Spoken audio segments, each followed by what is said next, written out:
Hello and welcome to Higscast Playing God. I'm Nick Logie. With me, Xander Nolan. Hey man. And although Jesse can't join us this time, we are going to be talking about, for tonight's topic, length of a campaign and how to end a game. When it comes to any kind of tabletop game, I've seen numerous campaigns just kind of fall away. Sometimes it's because the GM was a bit too ambitious. Sometimes it's an external factor like people moving. But when you go and design a game, I think one of the most important aspects is figuring out how long you want to take this campaign. Maybe to what level if it's a system like D&D, or maybe Karma for like Shadowrun. That's one of the first things I decide when I'm making a game. What about you, Xander? Um, the campaign length, I think, when you sit down to write a campaign, and be honest with yourselves, if you don't write the campaign, then it's a series of one shots that might have a story hooking it together, and it's not an actual campaign. Uh, there's a couple of factors that I always look to personally. The first is what kind of time frame do I have to deal with? A really good example, I ran a very short, bursted Shadowrun game before I left Savannah and moved to Atlanta. It lasted right around 6 months or so, and I knew that I could play I think it was every week. I'm not sure. But in the grander scheme of things, to tell a whole story, that's not a whole lot of time because role-playing games and their narrative, it takes a long time for character development and progression. And we've been playing the Legends of Latir game with Nick for I think going on 2 years now, and we're right around like 12th, 13th level. So the length of time that you can uh, dedicate to a campaign is really important. The second thing that I look to is what kind of story do I want to tell? If it's not going to be super uh, drawn out and multiple instances of the same villain, if there's a villain, or reoccurring themes, then a lot of the times there's not really a reason to put a level cap on it, but let the story kind of progress the way it would naturally. But that is assuming you have the available time to do so, because that could take a long time. I've heard people doing campaigns that last almost a decade, and that's just the campaign. So uh, Well, I wasn't thinking maybe that's like a hard level cap, just kind of a generalized idea, because a lot of times, mm, especially in the D&D tabletop systems, no matter if it's fifth ed or any of them, from what I've seen, after about maybe like 10th level, it gets kind of out of control, uh, power scaling wise. So yeah. some people just aren't equipped or don't really want to take a campaign into a super high like level 19, 20, or epic levels and all that. Sometimes you just want to have like maybe if you have some friends that you've finally brought together to start playing a game. No matter how frequently it is, maybe you're thinking like, okay, I want this to be relatively um, like low power levels, so we're just going to take this game from like 1 to 6 or 7, and whether or not you do get to that point and decide, well, maybe it can go a little longer, then and everybody is still available to do the game, then you can continue on. It's not like you're seeing like, well, we've hit level 10. Goodbye, everyone. Hi guys. Get out of Yeah. my house. Yeah. Well, that's a really good point. I think that I think that if you're new to Dungeons and Dragons or any system that you're going to work with, really, keeping a relatively low power level, at least in the beginning, and seeing how comfortable you are running a game is a really good idea. I was not as familiar with Shadowrun as I probably should have been when I ran that game, but in relation to the game that, like, say, you ran, and I think the one that Jesse ran, though I wasn't a part of that one. Well, Jesse It ran a was few of them. it was really high, like high dollars. You guys had the best gear that you could get. You guys were decked out, and it was a You went really through an high entire energy game. you went through an entire progression cycle in the short amount of time that we played the game. It wasn't even that many actual sessions that we played, but there was a lot of content packed into it, and to get to that, you implemented just giving us a shitload of cash to buy what we need after a while. We're dealing with the high dollars, high Yeah, karma, and yeah, that's fine. You knew the length of your campaign, and you wanted to tell a certain story within the time frame, and you did. You succeeded. yeah, yeah. And that kind of wraps in with the other part to this, is how to end a campaign. Uh, as far as ending a campaign, there's a lot of things that go into it. The way the way I've always looked at, when I build the campaign, I'm going to look at the end. You know, you should, when you sit down to design a game that you're going to run players through, the first thing that I look at is the very end. Like, this is what's going to happen. These are the things that are uh, going to occur. This is the end game in a both literal and figurative sense, and then work back from there and figure out the story and how I can get it to that point. See, I actually don't do the whole end of the game like idea right out the gate like you do.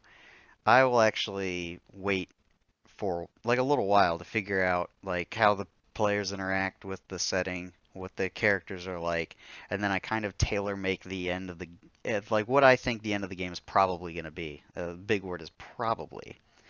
Uh, I'll craft it out and say like, okay, this is where I want to end up, and then I don't really work the full way back from there. I have a little more fluidity when I design my campaigns, and so there'll be like milestone points leading back from that, where it's like will probably be here. They will most likely have accomplished this thing. And a lot of times when it comes to running the end of a campaign, um, so much stuff has changed, or they've influenced things that I didn't even see coming. Then the end of the game has to change to accommodate it. Hmm. Well, that's fair. Uh, it's definitely two different styles that we run with here. Um, Another thing that really kind of, it sticks out to me, but I don't think it sticks out to a lot of people, is that the design of your campaign and the design of your ending, whether you do it before like I do or you kind of tailor create it to your players, which is really good. Uh, I don't have the ability to read my players quite as well as Nick does, so Well, that's a lot of it isn't so much reading the players. Like there is an aspect of that, but when I'm designing the end of the game, like the whole thing is like this is the wrap up. This is the end of the game. So when that happens, like after maybe the final confrontation, they defeated the big bad guy, then there's gonna be a time after that where it's like, okay, how are we wrapping up the characters? How are they moving into retirement or like continuing on in the after credit adventures of their lives? To go mm, through that individually, like maybe the quote unquote end of the game is like, okay, I know there's going to be this big ass fight, and it's going to happen, but the more malleable section is after that part, the epilogue. gotcha. All right. Well, that's definitely interesting. That's not a thing I really ever came to. But to be fair, there's not a lot of end game campaigns that I've ran personally. At least not that I can remember. There's not Um, very many GMs that could or even ever do end a game like with a capital V end. A lot of times games will just fall apart. Like I think I've only seen maybe like 3 completed games, maybe a little more than that. I've played in a lot of games, but most of the time it either just peters out, or the whole group kind of just disbands, or there's too much of like a schedule conflict. Usually some outside force is responsible Yeah. for killing the game. But with that, a lot of times people don't want to gather for the end of the game thing, especially Yeah. if they're left off in the middle of some important story thing. It's like, why is it ending now? Everybody gives up. We go home. Yeah. That's a really good point. With the Thursday game that I was running, I'd left the story on a cliffhanger, and you and the other players were all like, "Oh God, what the hell just happened?" But because of just timing and kind of an inability to keep things running with all the other responsibilities of being a human being and Right. Well, and other on top of games. that, both like everybody involved had just so many games that they were playing. Oh yeah, yeah. I think you still have like it was like 4 games a week or something like that. Actually, I'm down to three. It is one game I run, your game, and then the game that Bobby runs. That sounded like you put a colon there. It's like there's one game I run, colon your game. And then there's No, no. I run your game from the shadows. What a twist. But that is It turns out that Xander was actually running my campaign the whole time. like what? I remember when that happened with uh that kind of thing happened with you and Jesse at one point in time for Shadowrun. But that I don't remember when it was, but what do you I know that wait, it had huh? happened. What do you mean? Like one particular session, it was like you were the guest GM, I think it was, and it was Jesse's campaign.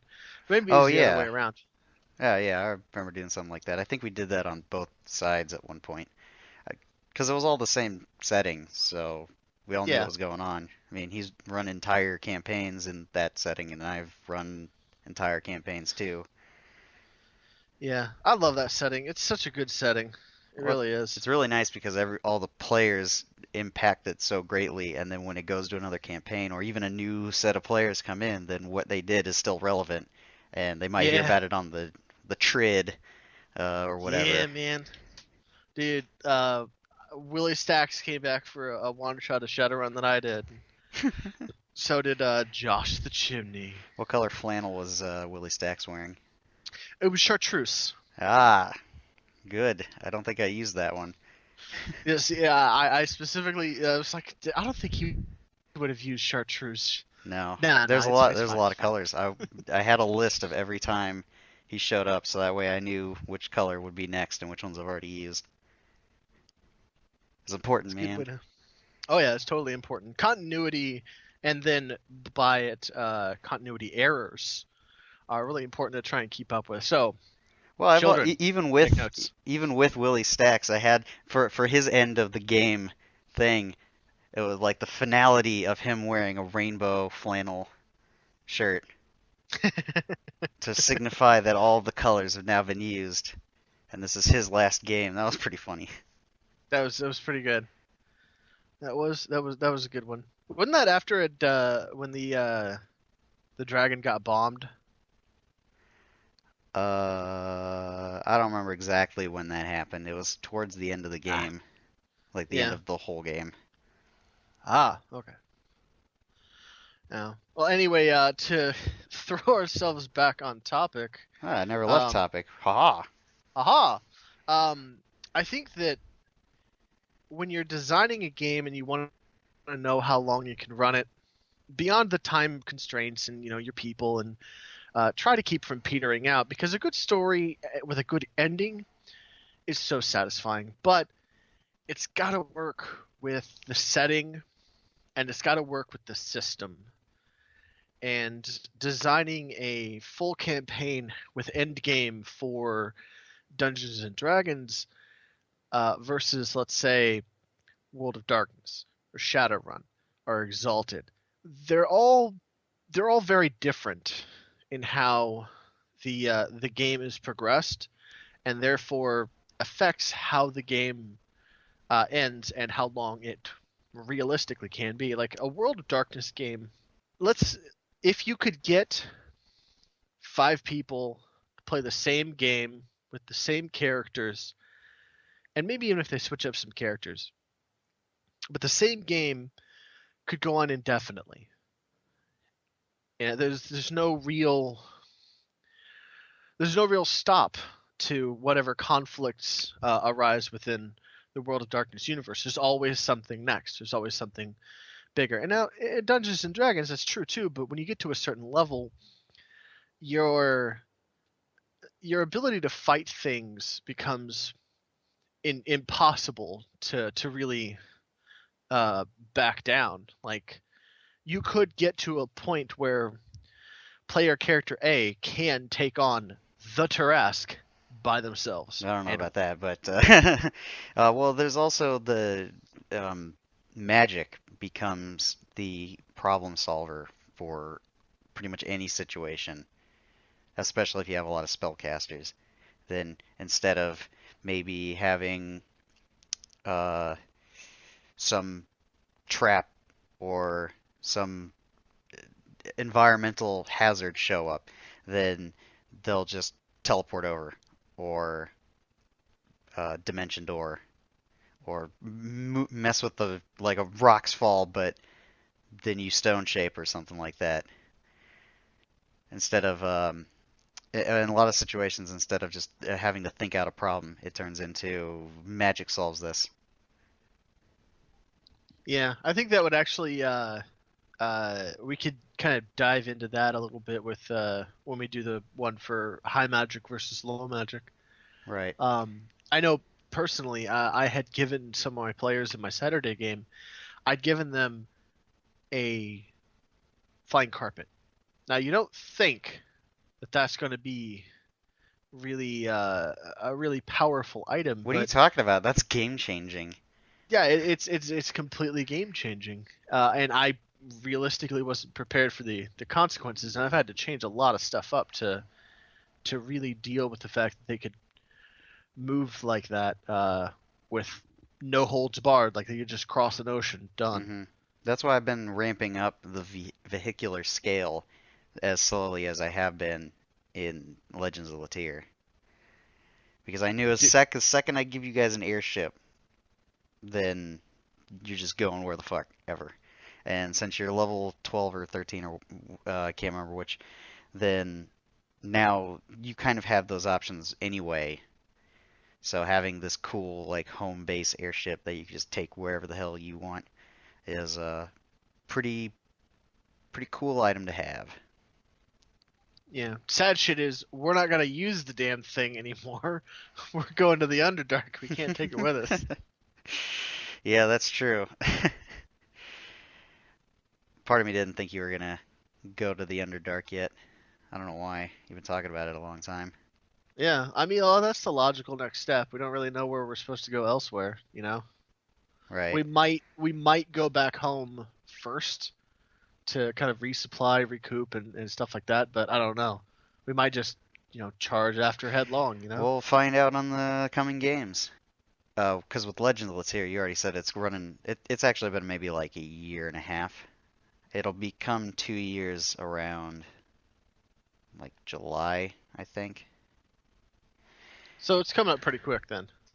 Yeah, pretty much. But I kind of knew it was going to last a really long time because I set out wanting to get you guys to level 20 and have it be a relatively slow campaign. Well, progression-wise.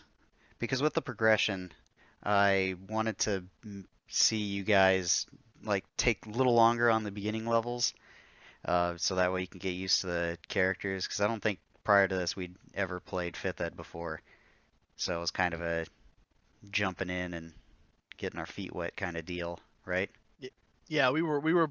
I think all of us were brand new to Fifth Ed. One of our other players who will remain nameless for anonymity's sake. She had never played D&D ever. Like she'd done some World of Warcraft stuff and a little bit of isolated role play with her characters from that, but she'd never done actual Dungeons and Dragons, and she's actually one one of the better players I've come across. I think one of the best actually. She's really good. She's really detail oriented, which is great for a DM, I and like all the also a detail, that's nightmare. for sure. It's also a nightmare. It's a nightmare. I don't know, man. Having all your details and ducks in a row or whatever, that's I think that's a good quality. I don't think it's nightmarish at all. Yeah, it's nightmarish. It's nightmarish to keep up with, uh, and kind of provide that experience that would be exceptional for that individual player, and also not crossing the streams, as it were. It's pretty tough. You got to have a lot of games under your belt to deal with a player like that. Though it's totally great. I love it. It's still hard though. But yeah, Well, we something were to all new. also consider in length of a campaign, as it were, is the length of individual sessions. And Oh, yeah, because you gotta make sure you're pacing properly and getting the players to the your kind of milestones or your big goals for the campaign. Uh, when it comes to a lot of games, especially as we get older, then people don't have a lot of time. So several campaigns and one session would only last like maybe a couple hours or so. Though if you can, if you like and if you find a game that's like I don't know 5 or 6 hours long each session, then those can be really good. So kind of design session around how long you want the players to interact with something, and also don't forget to just leave some room, leave some space for them to just do whatever they're gonna do. A lot of times that you're just gonna see a lot of role play. So if your players want to sit down and role play in a tavern for however long, then if everybody's having a good time, then go with that. yeah, yeah. Actually, a good example of that was last night's game session. From a storyteller's perspective, Xander can recognize that the GM had intended to send us to this place. We'll do a little bit of talking, a little bit of social foo, and then from the social foo, we'll do a hunt and seek quest. Come back, and then we'll have a random encounter somewhere in the middle of all that. But we didn't even get to the random encounter. It was just social foo. One character wants to go off stealing stuff. One character wants to go off talking to people. One wants to go off and do performances and stuff like it. There's a lot of room for a character and a player by proxy to do things that they like to do and grab the spotlight for themselves. And so when you're designing your campaign, leaving enough open space for the ambiguous is really important. If you try to cram all of the stuff for your story to really work, you kind of hedge it in. Uh, it won't be as organic, It'll and feel rushed, frankly. it'll feel rushed. And speaking of I'm that, actually guilty of that. you guys got like through half of what I had planned for that one game. But since you were having a good time going around the town doing your random stuff, I just said, screw it, let's see what happens. And we can get back to the playing stuff later. It was a lot of fun. Uh, it was a lot of fun. I got to act kind of goofy with a character who's normally very reserved and serious, which was nice. And another thing Yeah. you could do if you're trying to figure out the length of a session or an entire campaign is something you should be doing anyway, which is talk to the players. Oh See yeah. see what works for them. See how long they want to play a campaign. Maybe you have a bunch of players who want to switch out characters, like wipe the slate clean after a few levels. So be prepared for that. So if they only want to play to like D&D is a good, basically a universal example. So if they want to play to like level 4 or 5, then just make a campaign, however short or long seems right. Uh, to get to that, and then tell them like, yeah, it's probably gonna be until maybe like a few months of gaming, and then you you already know how long it's gonna be, so you can have an end kind of prepared. And then Mm. when they hit level 5 and it's a natural conclusion to the game, uh, where they've fulfilled their objective, then you can close it down and then hell, roll new characters right away if you want to. If you want to know how long to run a particular session, there's a couple of general rules of thumb that I like to follow personally. I think it's a good means to deal with the problems that are associated with it, and I like to call it the 2 hour rule. For every 2 hours that there is of in-game time or so, have uh, enough content to fill about half of that, and be sure to offer bio breaks for your players throughout the session if they want them. If they don't, that's fine. Uh, but breaks are good. It's a good way to kind of break things apart, so to speak, and deal with some of the longer game sessions, and uh, come to a realistic place that if you have a solid 4 hours to play, play for 4 hours. If you don't have that long, play for two. That's perfectly fine. Uh, but don't burn yourself out trying to play for too long, and don't try to sit down and play for too short either. I know people that have tried to run games, one game session every week, and it's an hour long. It's just not enough time. You need to really be able to dedicate at least a couple of hours to the game. Otherwise, there's never going to be any forward momentum, and that's part of the process of not only being a GM but being a player even, is experiencing a story. And if there's not enough time, and the game sessions are interspersed in comparison to that time, then a lot of things are going to be lost in translation. Um, Another decent rule of thumb to follow for that, well, at least that I follow, is the number of game sessions I have in a given month or week, or however your frequency should dictate your length. If you're going to play it 2 nights a week, every week, forever, 3 or 4 hours is fine. It's perfectly acceptable to go three, Well, maybe even that's two. what we started out with back Yeah, when yeah. D&D was we first started playing that. But if you're going to go down, say, one night a week, dedicate 4 hours, solid 4 hours. If you're going to do it every other week, try to get 5 or 6. If you're going to do it once a month, you almost guarantee need 6 to 7, You set like aside an full-time entire job length of weekend. time.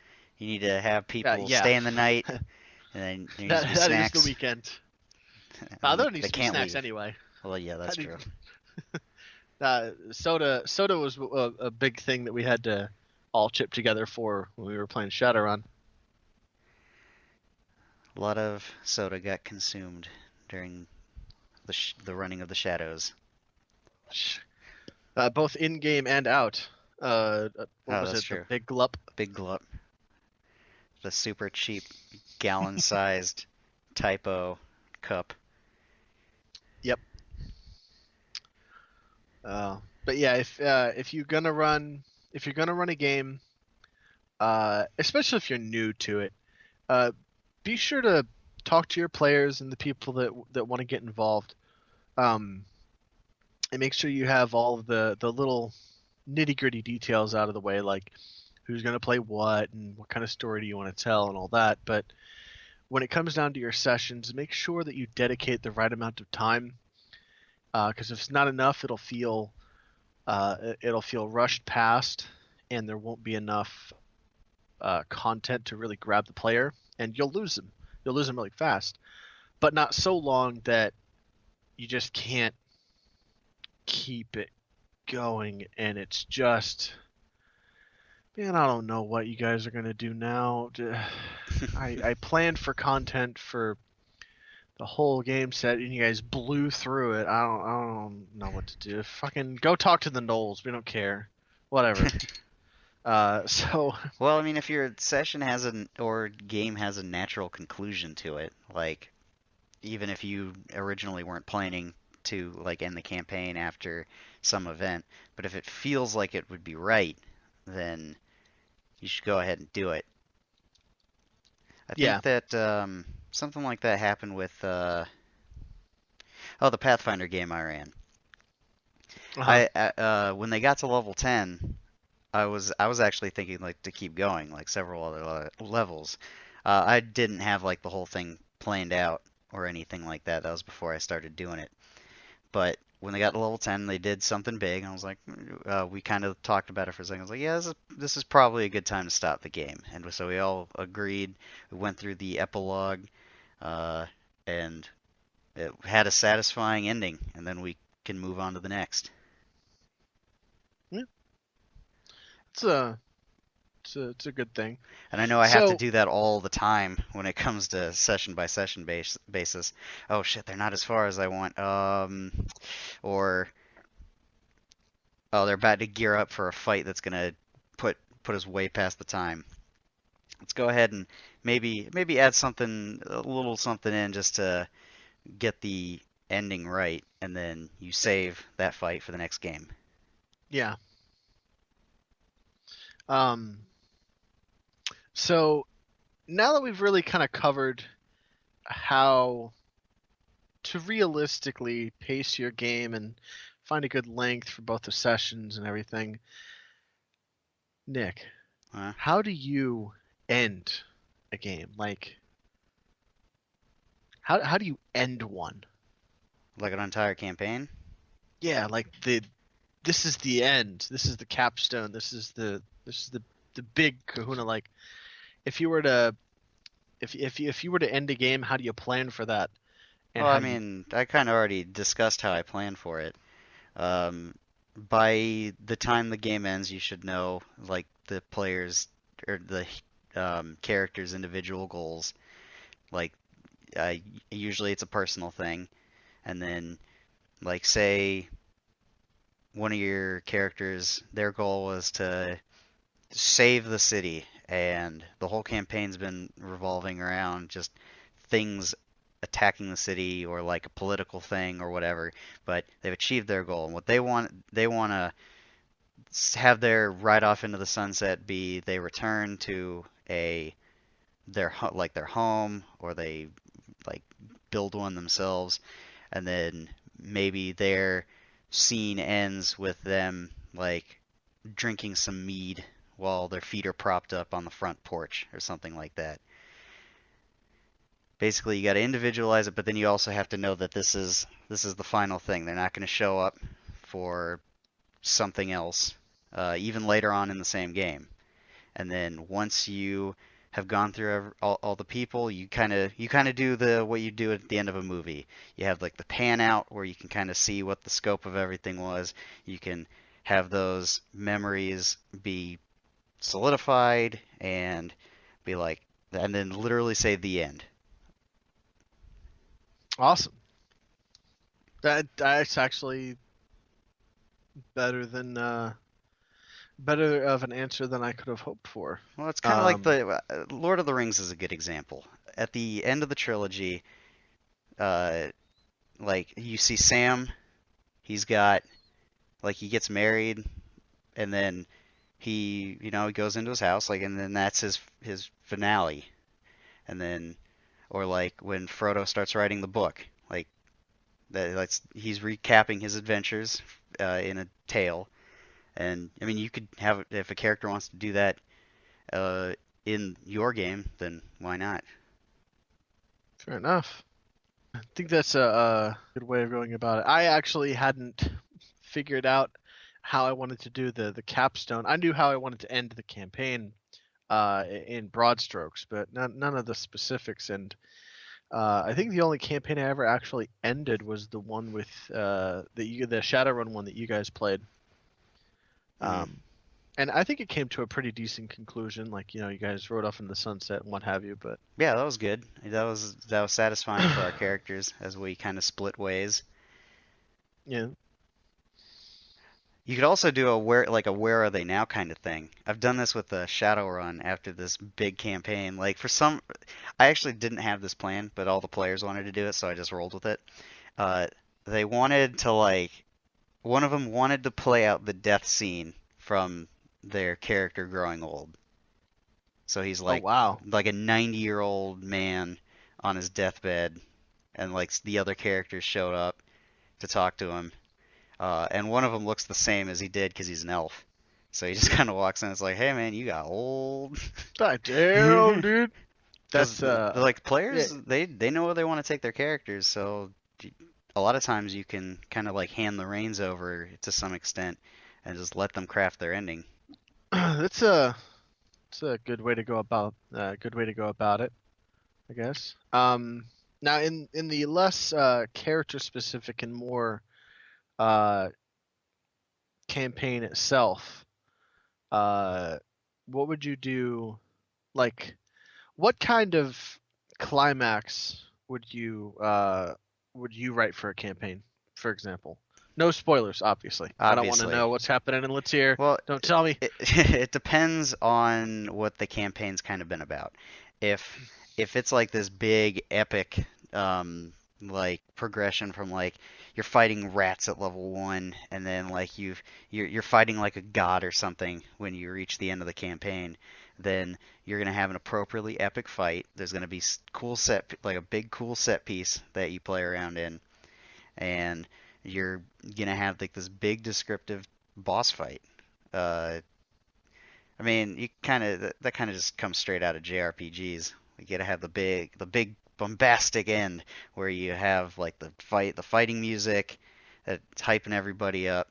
You gotta make sure that the encounter is still tailored to whatever the character like classes are in a mechanical sense.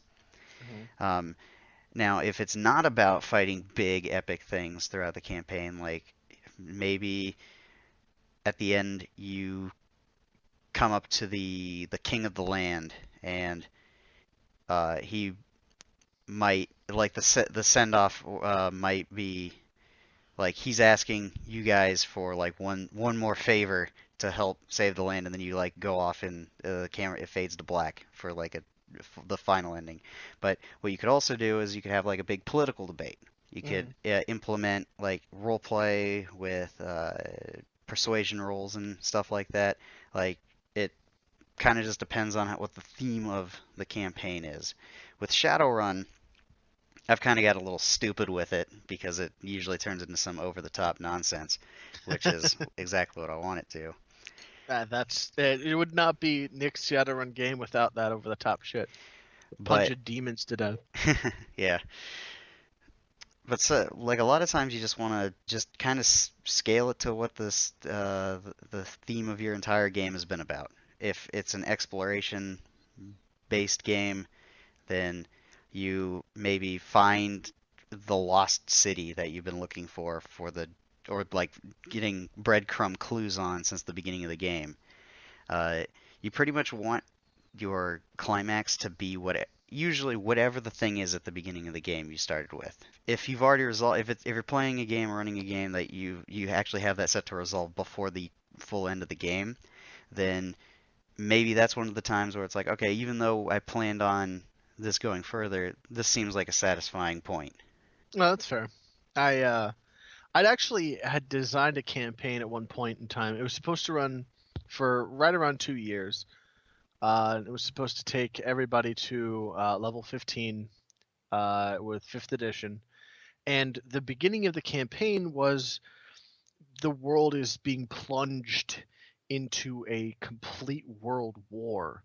And there's fighting everywhere. Everybody hates each other. And then the capstone, the conclusion, was the war finally coming to an end and peace is finally attained. And it took forever, but it happened, and it was a really satisfying idea in my mind. Unfortunately, I won't get to run that game probably for quite some time. But yeah, That I think that would be another good way to do it. Yeah, I mean, you pretty much have the end of the game right there. Uh, 2 years is a long time to play a game, that's for It sure. is. But I mean, yeah, like one of the big thing could be like the last two combatants. What you see them shake hands, and then that's when peace is achieved, Yeah. and then you can go through with the epilogue. We've kind of covered full campaigns and the creation of all that. Uh, some campaigns uh, are not campaigns at all. You want to tell a story, and like any story, there needs to be the introduction, the body, and then the conclusions. Like a English paper, we all know this. GMs use that formula. It works because it works. Um, but capping off a one shot or like a 2 or 3 session game, uh, how appropriately like epic should that be to kind of give the same satisfaction without the amount of time it would take to run that kind of campaign as per normal? Well, again, it depends on how epic the scale is, but overall, you want to make sure that the each of the characters has fulfilled something important. They've made an impact on the story. Like with the World of Darkness one shot that had the terrible audio quality. I mean that ended surprisingly when Cade shoved that grenade down that thing's throat and then blew Oh up. yeah. So that was a super significant event. He saved your guys' lives and he went out like a fucking champion. Oh hell yeah. Oh, and if you haven't listened to it yet, totally go back to our Halloween episode on this very channel and listen to the game. It's a longer it's a longer episode, so make sure you have some time. Throw your earbuds in while you're mowing the grass or Mowing the shoveling grass? You're not going to be able to hear shoveling anything. shoveling snow as of current, but Mowing the yeah, snow. mow the snow. Go mow your snow. You just got to cut it down to Um, size, show who's boss. but whatever it is you're doing, if you got some tedious, busy work that you got to get done, you got to clean your house or whatever, go ahead and give that a listen to. It's a really good game, and it really showcases a more experienced GM's uh, ability to find a good solid beginning to a game, how to flesh it out, and how to draw characters in and everything, and I then a pretty good much satisfying never conclusion. do one shots, so that was an experience. That was a learning experience for me. Yeah. Well, considering you don't do them very often, it was very well I done. used to hate them because of the whole. This is what we're talking about. How to end a game because there's the period called that I refer to as the Dark Ages, where I'd have like an entire stack of character sheets where we'd play like one game, and it was really cool, and we never picked that game back up again. That that's got to be awful. I think I've been through my own little dark age. Well, that's why I hated one shots for the longest time. So I was sick That of making that is characters. that's another thing, kids. If you're out there, Kids. gonna kids, childrens, adults, old people, whomever is listening and or wanting to run these games. If you don't know how far you want to take a game, and you don't really know how far what kind of session you would have available, run a couple of one shots. Get a couple of different people together, have them also, look into being a GM, and get together and really figure out how you want to run it. But if you run a few one shots, it'll give you a good feel for how to set some of your pacing, and it'll give you a good idea what kind of time frame that you as a GM can work with, especially if you're new to this and you've never done it before. And it will give you that sense of conclusion, like you played a game, the beginning, the middle, the end, and you now have a full and completed story under your belt, and that will give you a little bit of insight. So one shots are absolutely necessary for a GM if you're going to be, especially a long-term GM. I've played in hundreds of one shots. I cannot count them. I don't remember all of them. I don't remember what happened in all but like two or three. I remember. So it's not so much what story is being told as the experience that you get from it, because you'll learn a lot just running a one shot. So totally go and do that before you start trying to get yourself into a campaign and Or I mean, overextending yourself. alternatively, you really can't write too much content. That is true. You could have a game that if you actually played through everything you've written down could last like 12 hours.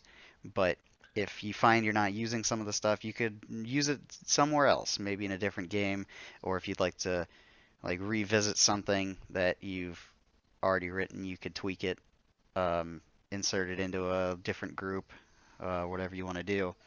Mhm. I think that a next topic to really cover before we uh, come to our Before we conclusion sign for the off, night. before we end our game. Yeah. It's how to know when you're being too ambitious.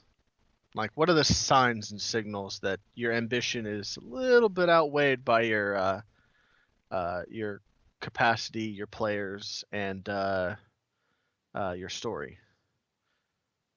Is there any signals that you come across in your vast Well, GMing experience? I don't really think you can be too ambitious. Because if you're being really ambitious, then that means you're putting your passion into creating a great game that you and your players are going to enjoy. Hmm. So I'd just say go for it. Do whatever you want to do. Make something that is out of control. Like Well, you've heard. if people are playing in the game, then if your ambitions, as long as everybody's having fun, it doesn't matter. Well, It's hey, probably what's causing there you that go. fun. You've heard it here first. There's no such thing as too much ambition. Well, that's for me though. Like you brought this topic up, so you clearly have some idea about when there is too much ambition.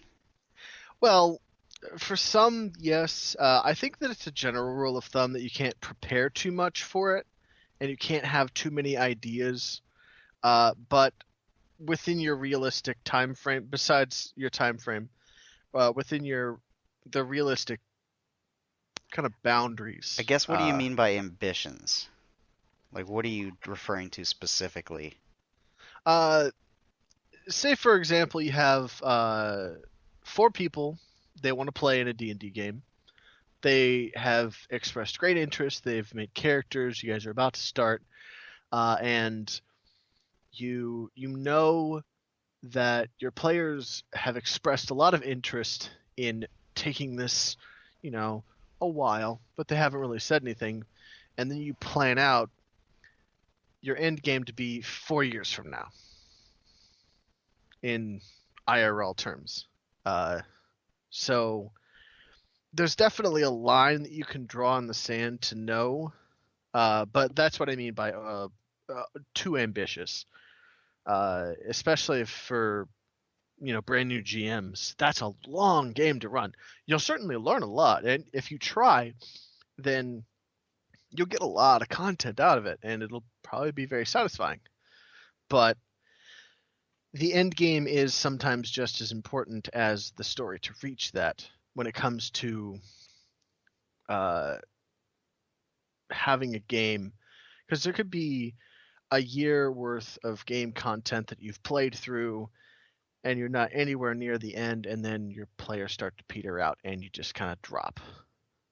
That feels so incomplete and it feels so awful, that there's so much more you wanted to tell and there's so much more that you wanted to put down on paper and put into the minds of your players, and it won't come back because the story has been forever altered by the fact that you've played for a year. That's kind of what I was thinking with finding a natural conclusion, or like you could take that what you had left, like reformat it a little bit, because you could still do whatever with it.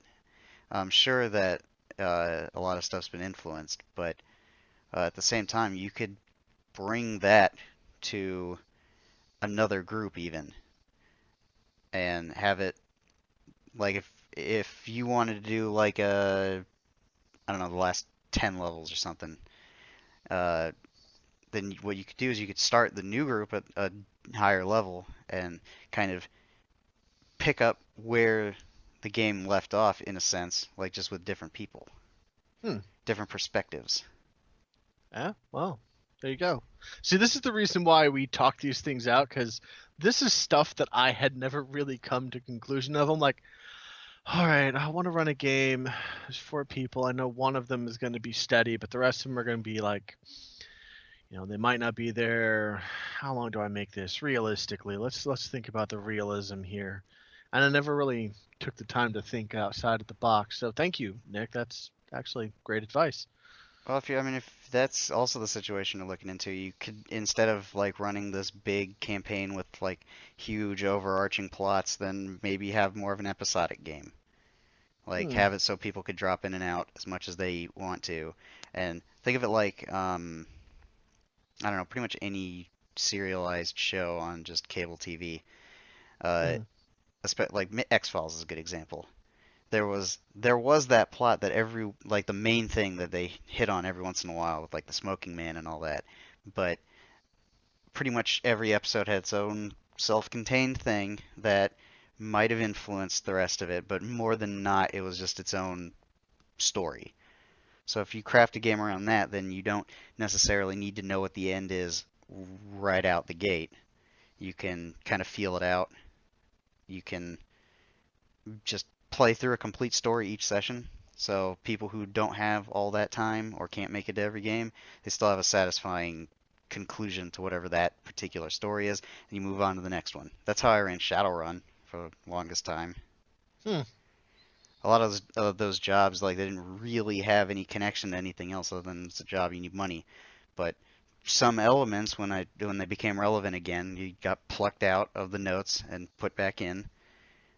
So that way, if for, yeah, you did need to interact with what happened in that game, it was doable without somebody who didn't make that game being like, "What? I don't I understand. missed everything." Fair enough. Yeah, that's a good way to go about it. I think we'll cover full campaigns versus episodic campaigns Another time, yeah. on another time. But I think that's all I've got. What do you think? Well, yeah, I think that's about it for tonight. And we will see you next time on On Higscast playing Playing God. on playing God.